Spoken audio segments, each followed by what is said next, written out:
Good evening. First of all, you're very welcome to continue to having that very nice looking salad. You all please save my salad. But my name is Julia Martin-Lefebvre, and I have the honor to chair the Tyler Prize for Environmental Achievements Executive Committee, which is responsible for selecting the laureates and also for looking after the generous and visionary endowment for the prize. So you're all here to celebrate the 50th year, as I hope you know. So the Tyler Prize was established in 1973, yes, 50 years ago, by John and Alice Tyler. This was just a year after the first major international conference on the human environment convened by the United Nations in Stockholm, the 1972 conference. Those of us who are in the environment world, that's an important date. I've never found out, maybe those of you at USC who hold the papers, you would know whether there was an influence between the Stockholm Conference and Limits to Growth, which was published that year, and the Tyler Prize. So the fact that this prize was established in 1973 absolutely makes it the oldest international prize recognizing important contributions to the understanding of, and very important, the solutions for the challenges faced by our Earth system and all of us and all of its inhabitants, not only human beings. So with tonight's celebration, 81 brilliant individuals and 4 exceptional organizations will have been recognized. I'm saying will have been because you need to be absolutely formally recognized when I call you up here. So, but you have been recognized already. So since 1974, which was the first year. And if you look at the list on your tables in those brochures, I think you will appreciate how proud we are of the laureates and of the vision of the Tyler Prize and the Tylers. We're particularly pleased to be back at this beautiful campus at the University of Southern California for our 50th anniversary. USC administers the Tyler Prize and its endowment as requested by John and Alice Tyler. So now let me start by making a few introductions before we honor our amazing laureates. I'll start with my colleagues on the executive committee of the Tyler Prize, with whom we work very, very closely in we have great friendship, and we work very hard. So I'm just going to ask those of you who I called just to stand up for a minute. So John Amend, who represents the USC, and where are you, John? There he is. Jan, yes. USC. Okay, Rosina Bierbaum. And there she is. You're welcome to Google any of these people. They are amazing. Julia Carabias. Julia, ¿dónde estás? There's Julia. I first got to know Julia when she was Minister of the Environment of Mexico. Margaret Catley Carlson. There you are. You'll see her in a minute. Ezequiel Escura. I should remember there he is. Ezequiel, I have to say you look incredibly elegant. These events used to be white tie when the Tylers were alive, and they had lots of Hollywood stars, and then we went to black tie, and now we're a little bit less formal, but I'm glad that some people are still looking like that. I'm sure Alice Tyler would be very happy. Ken Nielsen, also from USC. Where are you, Ken? There you are, of course. Jonathan Patz, another member who is, I think, wearing the tuxedo. There you are. Okay. Jim Watson. You look great, too. And Alan Kovich and Judy McDowell, who unfortunately are not able to be with us this evening, but they've been Zooming with us in our meetings. So I also want to, I don't think I need to, but Amber, don't go away. I'm just going to say there's Amber Brown, who everybody knows. The laureates are going to have to compete with you for the amount of clapping you always get, but she's a Tyler Prize administrator whose office is at the USC, and without whom we would not be able to do our work. And now I want to also introduce the re-agency team headed by Jade Lavelle. And now I can't see, where are you, Jade? There she is. And this is an amazing group that has modernized our communications and outreach activities. So we're on Facebook, we're on Instagram, we're everywhere. And we're also very honored to have the members of the Alice C. Tyler Perpetual Trust here with us this evening. So this trust was founded in 1993, and that the Perpetual Trust helps to advance global environmental causes and serve the needs of at-risk youth around the world. These were issues of particular interest to Alice Tyler. So just stand up for a second when I call your name in alphabetical order. Paul Barber, where are you? There. And Alan Brown. Thank you. And Anders Brown, who is the chair. There you are, Anders.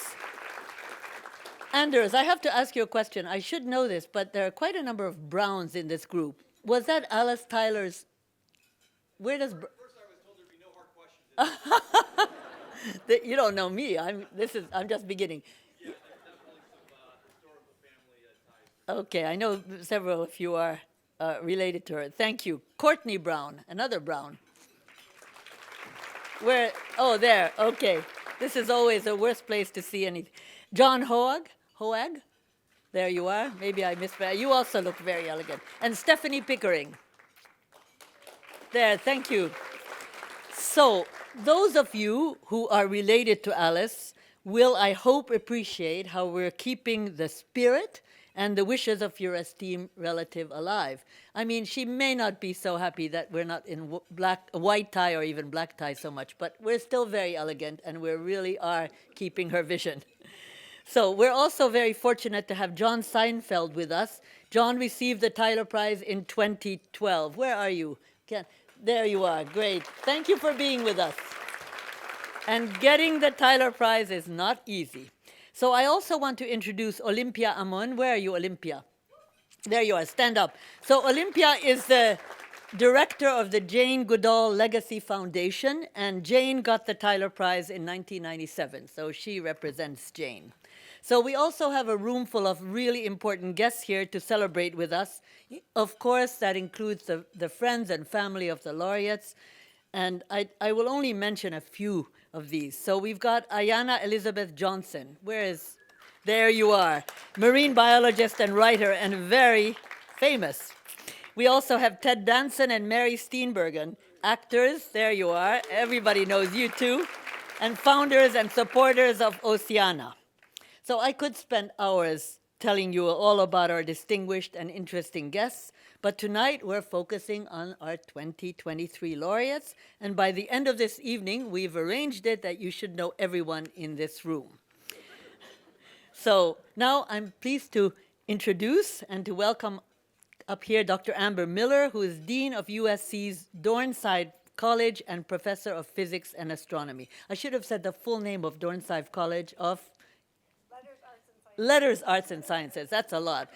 Amber, come and join me and say a few words, but we're delighted to be here.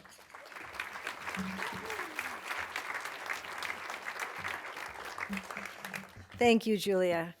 On behalf of USC, it is my official pleasure to join in celebrating the outstanding achievements of this year's Tyler Prize laureates and in celebrating 50th anniversary of the Tyler Prize itself.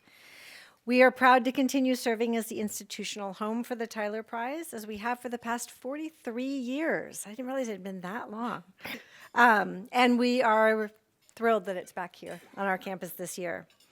The Tyler Prize and USC Dornside share a common vision and a dedication to preserving the environment.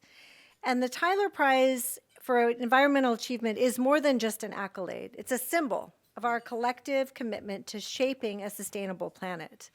And over the years, the Tyler Prize has recognized some of the most influential minds in environmental science and policy. Tyler laureates have spent their careers pursuing discoveries and using their knowledge to inspire others to take action. They're a testament to the power of collaboration, innovation, and creativity, and they embody the values that our leading research universities embody as well. where we take on problems of tremendous complexity and try to find the most effective solutions. Nearly every major research university is pursuing technological and scientific solutions. And at USC Dornsife, we have researchers doing all of those things, and I'd like to just call out a couple of the exciting things we have going on. We have researchers working on new biofuels, electric bacteria, transparent solar films. We're piloting new reactor technology to capture and safely store carbon, and new battery technologies that could be game changers, just to name a few. But we cannot afford to sit around and wait for scientists to solve our problems. Although scientists are actively trying to do it, the rest of us do have to step up and contribute. We have plenty of technology in hand already to dramatically reduce our carbon footprint. And the challenge is about implementing these solutions at scale. It's not a question of science, it's a question of economics and politics and human behavior and human motivation. So we developed at USC Dornsife a human factors initiative that really emphasizes what our social scientists, our humanists, our communications professionals, and other experts can contribute. And our faculty, as part of this initiative, are working to close the gap between that technological innovation and widespread adoption of green technologies. Our environmental economists are helping to create new rules of the game, from creative approaches to carbon tax incentives to dealing with extreme heat. Our Wrigley Institute for Environment and Sustainability, new name, Center for Social Transformation, supports experts in environmental decision-making. They partner with our Center for the Political Future to host an annual Climate Forward conference every year that brings together experts, journalists, policymakers, politicians, academics, you name it, from both sides of the aisle, in bipartisan, fact-based, and civil, believe it or not, conversations trying to get to policy solutions. Our experts from the Equity Research Institute are using community-centered data and dialogue to shape the narrative for environmental justice. And through our all-new Invented Here public exchange, we've established a whole new way to partner our faculty leaders with partners in the business and civic communities to address the climate crisis. Through all of these efforts, we are trying to change the conversation from one of despair and political polarization to one of responsibility and opportunity.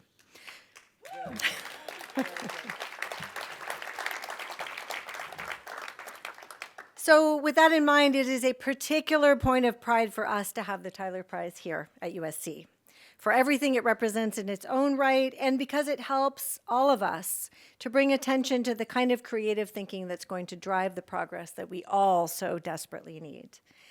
In this UN-proclaimed decade of ocean science for sustainable development, I can think of no more fitting recipients for the 2023 Tyler Prize than the world-leading fisheries ecologist and fisheries economist, Daniel Pauly and Rashid Sumaila. Through their tireless dedication to the preservation of our marine ecosystems, they have offered viable pathways toward sustainable management of ocean fisheries. Daniel and Rashid have leveraged their research to inform policy, build movements, and inspire hope for the future. We at USC join the Tyler Prize Committee in honoring them this evening. Congratulations to you both. Thank you, and I will turn the program back over. Thank you.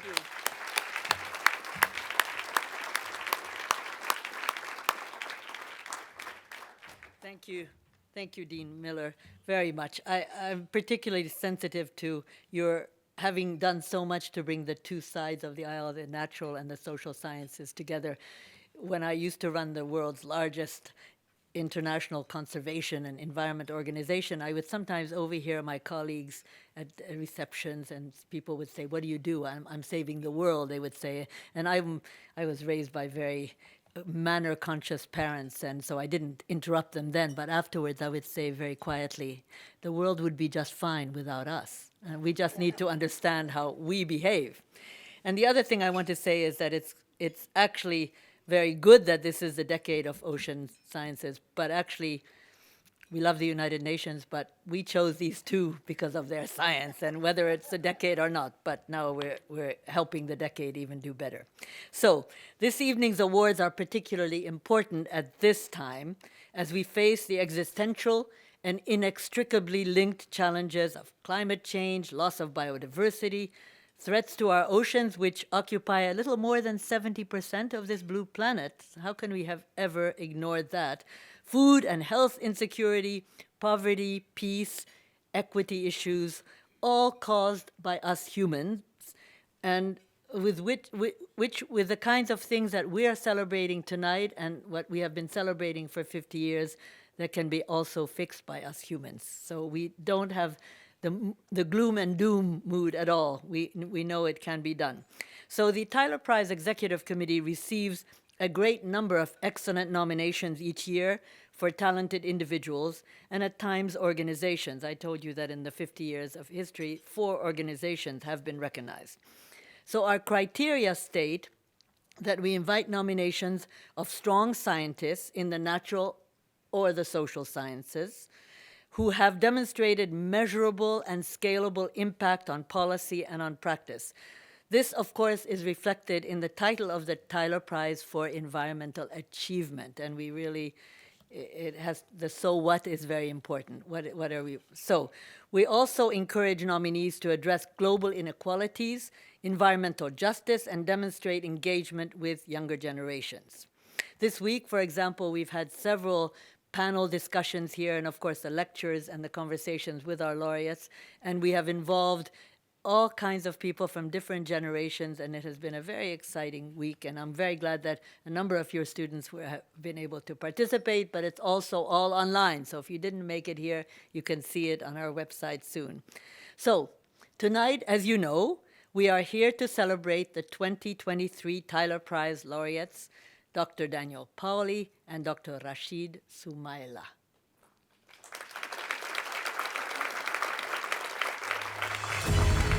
In 1973, Alice and John Tyler founded the Tyler Prize for Environmental Achievement to recognize the greatest accomplishments in the fields of environmental science, energy, policy, and economics. For 5 decades, Tyler Prize laureates have focused worldwide attention on environmental issues that matter. This year, the Tyler Prize recognizes 2 individuals fighting to protect our oceans from overfishing, Professor Daniel Pauly and Professor Rashid Sumaila. Pauly, a marine biologist, and Sumaila, a fisheries economist, have spent decades researching the impact of overfishing and climate change on the world's oceans. Their analysis has given us a more accurate picture of the health of our oceans. Their work is a testament to the power of international interdisciplinary collaboration and to the critical role that science can play in shaping a livable, equitable future for all. Before industrial fishing, there was an abundance of fish in our oceans. The oceans provided for us. They were an extremely bountiful place. There was huge quantities of fish, big fish just for the taking. Fishing was abundant. Resources were abundant. At the end of the 20th century, we really still were treating the oceans as a frontier, as a place we could exploit. When we started to fish industrially, that was when fisheries really reached the turning point. Those technological innovations like radar and sonar, and really the amount of hiding places for fish diminished greatly at that point. RFMOs, the patchwork system designed to manage the high seas, the areas beyond national jurisdiction, that they were failing to do their job. You know, when the FAO collected data, they trusted the countries who were presenting the information to them. But oftentimes, those data did not include when harvesting went over the designated quota. The oceans were sending a clear signal that there was trouble. Professors Daniel Pauly and Rashid Sumaila shared a vision for challenging the catastrophic decline of our oceans. When I came to Canada, the giant stock of cod had just collapsed because of overfishing. And so I decided that I would become active in a conservation community. So Daniel walks into my office and we started talking. That was the beginning. Daniel and Rashid suspected that the data wasn't telling the whole story. So what Daniel set out to do is to really reconstruct all of the fish that we catch. And when you do that, you find that the world's fish landings have been greatly underreported. He has advocated to the FAO to improve their fishery statistics, and when they refused, he did it himself with the Sea Around Us project. The launch of the Sea Around Us project, led by Daniel Pauly and supported by Rashid Sumaila, changed everything. The databases that Daniel has built, which have given so many more people the tools to be able to do excellent science, and particularly in the world's south, and that's democratized the whole field of fisheries science. Daniel let the world know that no, the ocean is not a bottomless pit of fish. Professor Rashid Sumaila's groundbreaking work on fishing subsidies proved the economic case against overfishing.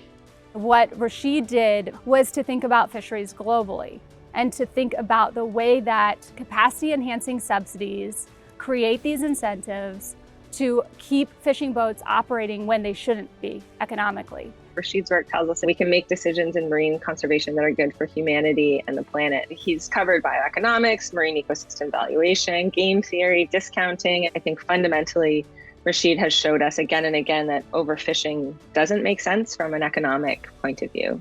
In the global south, most of the people are people of color that are fishing nations. And most of them are women and children that get most impacted by the lack of fish. Overfishing is one of the most critical ecological problems of the 21st century.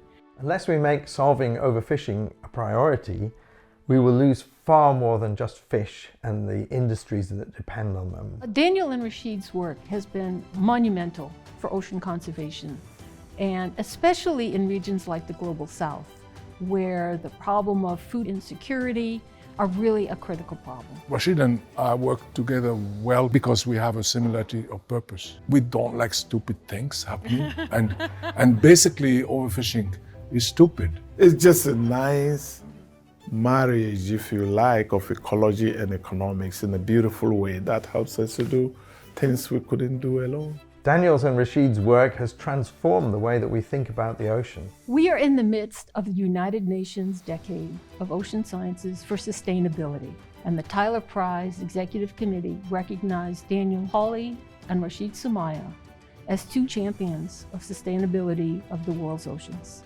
A lot of the world's governments and fishing industries are still listening to the siren voices of the FAO telling them that everything's fine. You can look at them and simply say, you're running out of fish. The question was not whether hope or not. The question is what we're going to do about it. And some of us say, oh, look, it's just me. What I do doesn't matter. What you do matters. Little things add up, so let's all do our part. Wow.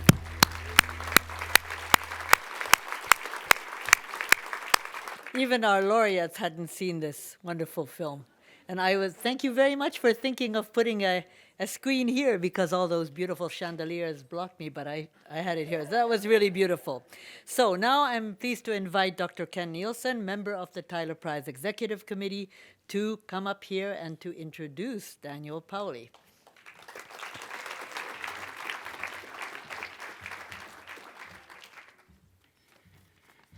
Thank you, Julia. Wow, not much to say after that video. Fantastic. I'm Ken Nielsen. I'm in the final year of my service to this wonderful committee. And if I had one thing to say, it would be thank you for allowing me to be on this committee for several years. What I wanted to share with you was just a little bit about how special these two men are. And I've lived my life as an academician serving on panels and in fear of piles of manuscripts showing up that I must review. I'm speaking to a lot of you out there that know about this, okay. After 1 year on the Tyler Committee, I lived in anticipation of the next year's nominees. a totally different thing. These are people that are dedicated to doing something really useful for their lives and for all of our lives. And I just couldn't believe it after reading. We get 50 or more of these a year. It's a stack like this, okay? And at the end of it, I went to one of my colleagues and say, I've never been so inspired in my life by the quality of these people, the number of them that are out there, and what they're doing for all of us. And we're here to celebrate the two winners. This is the creme de la creme. Okay, it is as good as it gets, and I get to be part of it. Okay, so with that, you've heard what I have to say. I'm going to read the citation for Dr. Daniel Pauly. Daniel Pauly, in recognition of your critical contributions to fisheries, ecology, and conservation, through the development of a new ecosystem-based analytical approach to assess global effects on world fisheries, and for helping the public visualize the decline of global fish stocks through the sea around us. Through creating comprehensive knowledge infrastructure platforms used by scientists worldwide, you have contributed decisively to the conservation and wise management of marine resources, made invaluable national and international contributions to marine ecology, fisheries science, and conservation biology, and established a more holistic approach to tackle global challenges of marine conservation and fisheries, human well-being, and food security. Thank you, Daniel.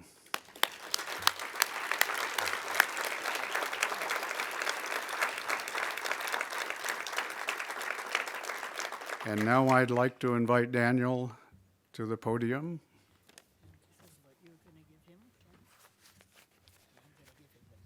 Now you become officially a Tyler. Now you can wear the medal as much as you would like. Voilà. Et c'est moi qui a l'honneur de vous mettre ça. Merci beaucoup. Je vous embrasse parce que nous sommes en Exactement. I would say something. Yes, please. Oh, no, wait. Before you do that, you also have two other things. Oh. Yes. Oh my gosh, is this wood? You thought that was good? I'll put it aside for you, but you get it. Thank you. Thank you. The first word I must say is thank you. This person that was described here grew up in Switzerland, in a mountain of Switzerland. And I don't know why I ended up working on the ocean. It's a long story, but I grew up in the mountains in Switzerland. What is astounding about this award is the quality of the people who have received it so far. And I was planning to. I'm in 3-4 days. I will reach 77 years, and I've not retired.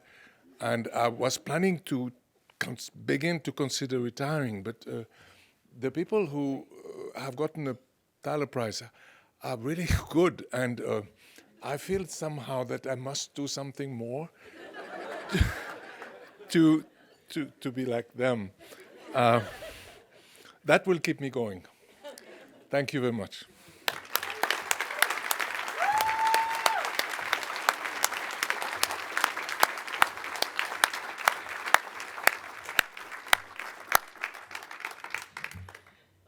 Thank you for encouraging the Tyler Prize too. You must keep going. There are still a few fish in the sea, but we want much more. Now I'm very happy to invite Margaret Catley Carlson, member of the Executive Committee of the Tyler Prize, to come and join me here and to introduce Rashid Sumaila.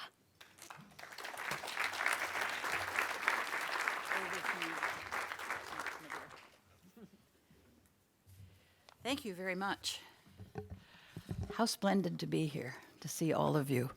I've been with this for about a dozen years, and it's been exactly as just said. One feels honored by being in the presence. I feel very honored and very happy to be asked to make the beginning of the presentation to Rashid Sumaila. Why do I feel happy about it? 5 reasons. I'm not a scientist, but I've got 5 reasons. First of all, both of these gentlemen come from Vancouver, British Columbia, Canada. So I also come from Vancouver, British Columbia, Canada. So I wish to express the pride in very worthwhile citizens and to be quite proud about it. So that's my first reason for feeling extremely happy about this. The second one is that Rashid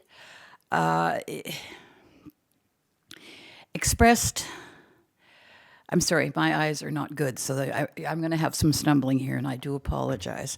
Rashid represents an essential approach to the planet.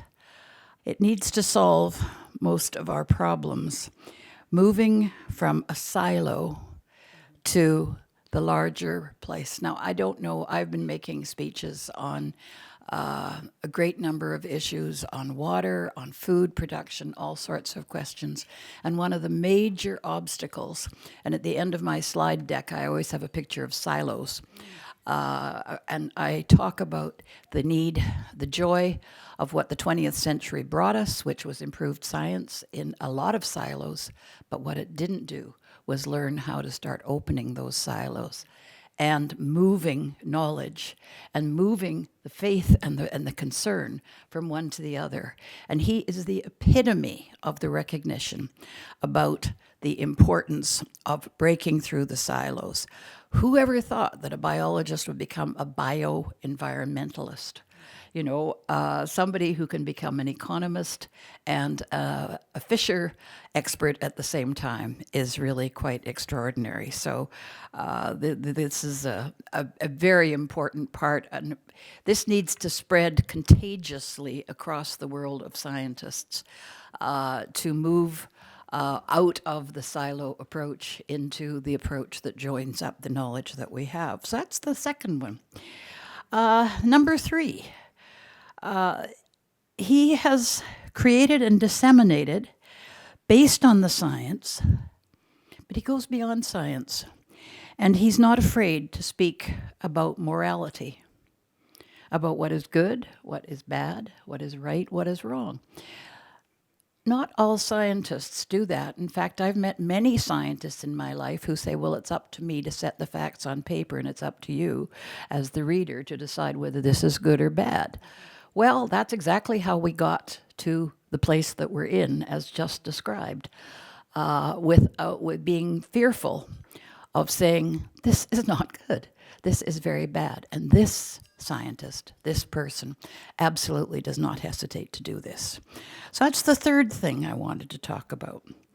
The fourth thing, he talks about subsidy. Very few people ever talk about subsidy and the actual evil that it brings, not just to fishing, to all sorts of things, to agriculture, to water use, freshwater use, field I'm particularly interested in. But he has talked, and he's done the math and he's done the science about what subsidy can actually do. And he points out that subsidy is just one more way that rich countries have it over poor countries, because they can afford to offer more financial assistance to the fishers, to the factories, all the rest of it. So he comes out and talks about subsidy. Very few, especially natural scientists, would ever talk about subsidy. He not only does the subsidy, he talks about it in mathematical and economic terms. And the final one, I could go on, but I promised you 5, so we're 5. He focuses on one of the truly serious issues on the planet, and that's the lack of international jurisdiction in areas where international jurisdiction is so much needed. And environmentalists are coming to better understandings of the fact that we need to talk about this. But we need to understand that the absence of jurisdiction on things like the high seas mean that in an area in which there's no national jurisdiction, if we don't really pay attention there, we're going to be in deep trouble, because the outcome of the lack of jurisdiction will simply move into all of our areas of issues. So those are my 5 reasons for being especially pleased and proud to have been invited, and I thank you for being able to speak of this really wonderful person and wonderful scientist. Then the citation. The citation, I think everybody in this room knows, is a very formal way of stating something which will then go on plaques and be used.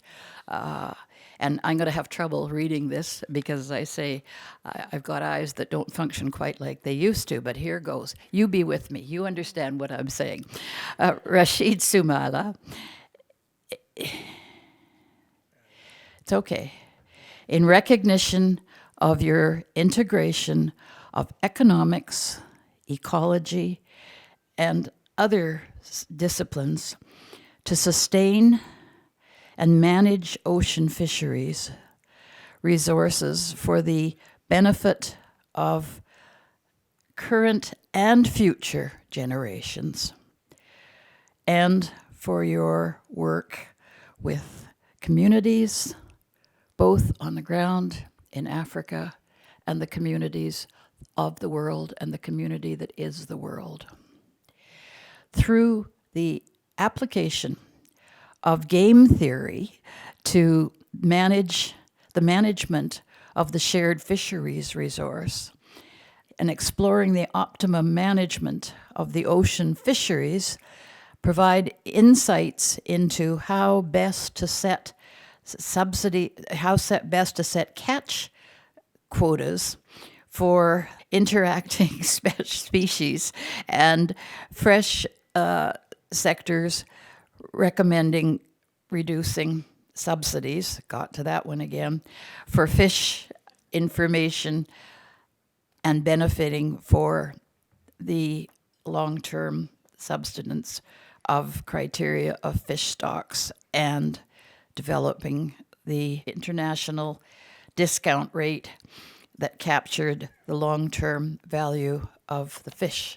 And what really happened is that 2 days after all the decisions were made, we heard the wonderful news from the United Nations that there was actually going to be movement forward in reconciling some of these issues. Now, I worked with the United Nations, with, above, sometimes against, but for years. And I know that doesn't make anything happen the next day, but it is a really important start. And he's been a really important person in that.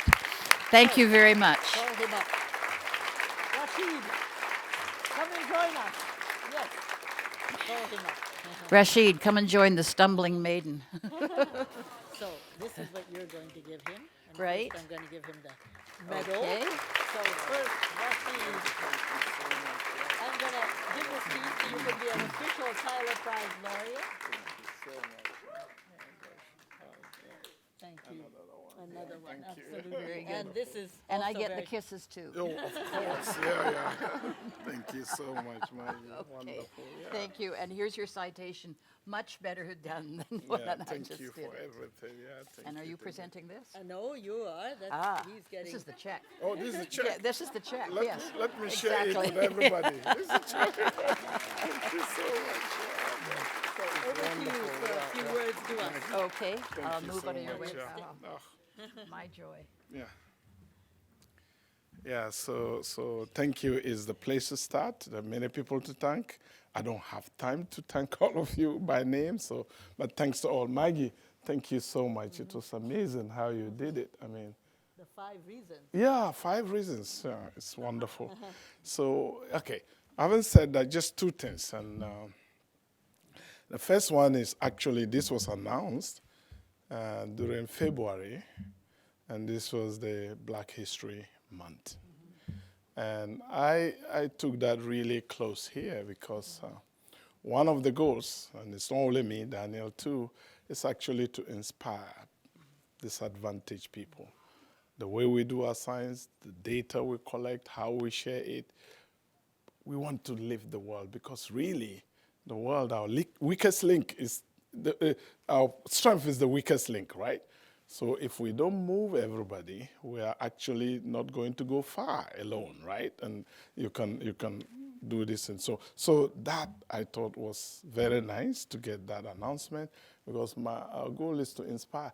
We have two of my friend here, my kid friend Sadiq is here with his son Napsi, my boy is there, and they talk about being the second wave already, just by being here and seeing this. So we need more waves, okay? Good, well done. Yeah. Thank you so much. So the second thing is about what Maggie really talked a lot about. I call myself an interdisciplinary oceans and fisheries economist, just to send a message to my fellow economists that the conventional way of doing economics is not going to take us far. No single discipline can handle all our big problems like managing the ocean or climate change. You've got to bring all the brains together to do this. So you can't go into a room and say, all we should care about is maximize profit. Somebody is going to tell you, come on, I care about something else than just profit, right? So this opening up of the economic discipline is another good reason I appreciate you and thank you all for giving, because it gives a stamp on this idea that economics shouldn't be that narrow. So thank you for that. My last point is actually, I'm going to spill a secret. Yes. But get ready, because you may be asked to do something, okay? Yeah. This is what we, Daniel and myself, have decided to do, is to take a chunk of this award and create an endowment that will create something called the Africa-UBC Visiting Scholar, Ocean Scholar Fellowship. Yeah.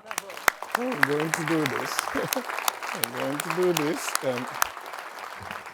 And the point is, you will be shocked to hear that there are only 6 Black faculty members at the Faculty of Science in UBC. We have hundreds of professors, maybe up to 1,000, and just 6. And I tell you, the last 3 of them were hired in the last 24 months, the last 2 years. So Daniel and myself were walking on the street at UBC. We didn't even realize we're the only Black professors on campus. I mean, this is crazy. So our aim is to bring this interaction. So the idea is a professor at UBC and somebody in sub-Saharan Africa team up. They work together for 1 year. They do 10 or 11 years virtually. And 1 month, did I say years? To 10 or 11 months, virtually. And then 1 month or 2 months, we'll see how it goes. We bring them to UBC, work with students, create networks, and you never know where that will take you, right? So that is a message for you. Yeah, thank you so much. Yeah, so our deans, Megan and Claire, we have 2 amazing deans, the Dean of Science and the Dean of Arts. They have actually agreed to match, each of them separately, to match whatever we contribute. So we are already going, yeah. So if any one of you, I don't like asking for money, but if any one of you is inspired and you want us to really create, we can buy a Volkswagen or we can buy a Tesla. So it depends on how much we pull together. And so you are all invited to help create this Africa-UBC and therefore North America connection. Thank you so much. Yeah. Wow. Yeah.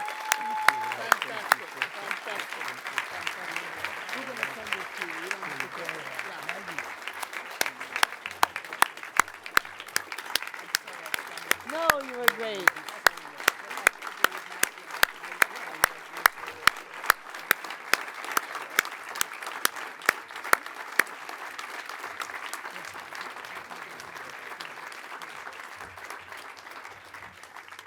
The only thing I have to say is wow and bon appétit.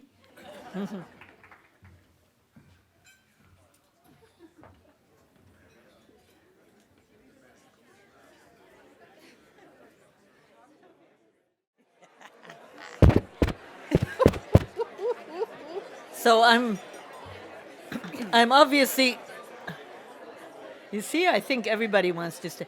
So I'm obviously going to make a very, very long speech. But before that, Amber has reminded me of a few things, and she knows many more things than I do about a lot of things. So we just wanted to thank Chef Gary and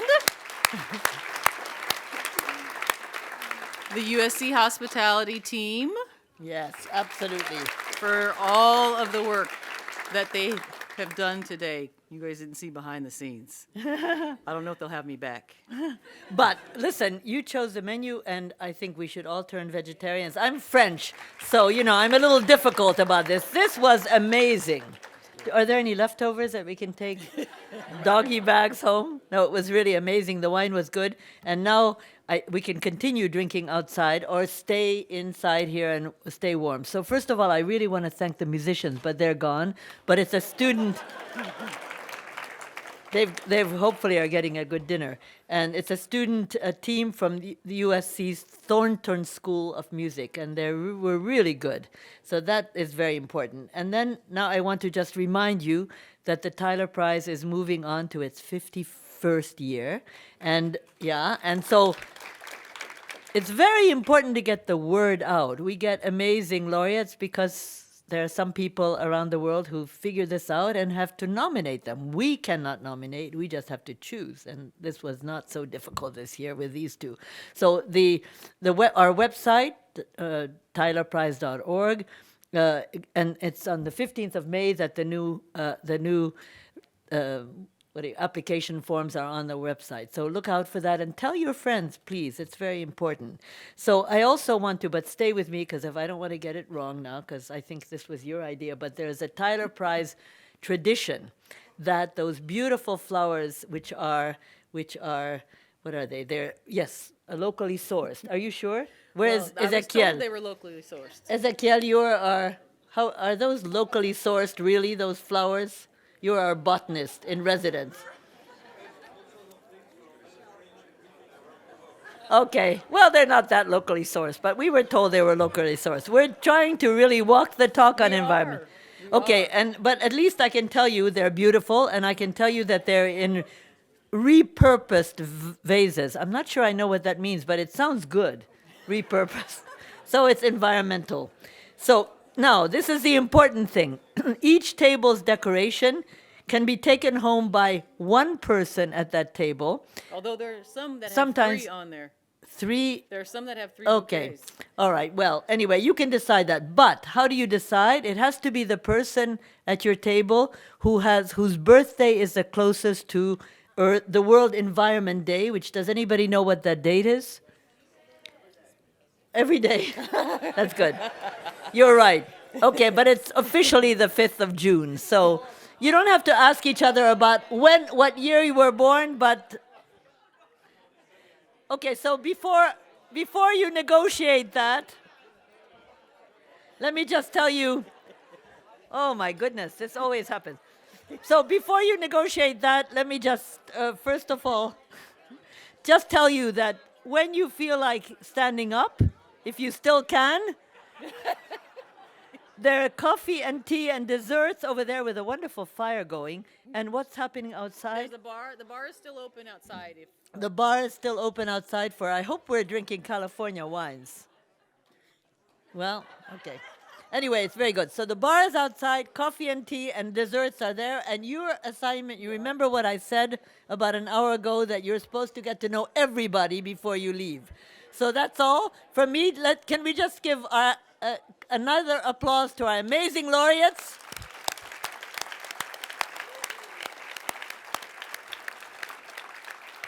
You're an amazing person, too. Thank you. See you out there.